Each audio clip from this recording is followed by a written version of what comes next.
النهاردة هنعمل سماش برجر في البيت، وصفة سهلة وسريعة واحترافية. هنبدأ باللحمة المفرومة، لازم تكون فيها نسبة دهون كويسة عشان تديها العصارة والطعم. كل اللي هنضيفه خلطة برجر من كنور ومعلقة ملح. هننزل بخلطة البرجر، بعد كده معلقة الملح. بنخلط اللحمة بإيدينا خلطة خفيفة جدا من غير ما نعجنها زيادة علشان تفضل طرية وما تنشفش على النار. نشكلها كرات صغيرة متساوية حوالي 100 جرام للواحدة، وانا هعمل قطعة 200 جرام لحضراتكم. الكيلو عمل معايا 8 قطع وقطعة 200 جرام. هنعمل الصوص الخاص بينا.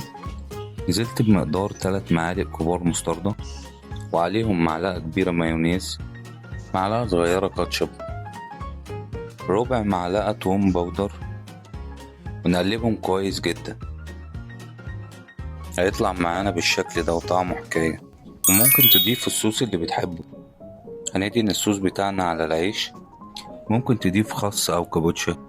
أنا ضفت خس أحمر عشان فوائده ولونه الجميل في الساندوتش. هنضيف شرايح الطماطم على حسب الرغبة. يلا بينا على طاسة سخنة على النار. هنزل بكرة من اللحم 200 جرام ونسيبها ثانيتين، وبعد كده نضغط عليها بقوة لحد ما تبقى رفيعة جدا. نخليها دقيقة وبعد كده نقلبها لحد ما تاخد اللون الذهبي، وبعد كده نضيف الجبنة. أنا حطيت جبنة فلامنك، وممكن تحط شيدر أو أي نوع تحب. وده الشكل النهائي للسماش برجر، بسيط وسريع وطعمه يفرق من أول لون. جربوه في البيت، النتيجة هتكون طعم احترافي زي أكبر مطعم. وبألف هنا، سلام.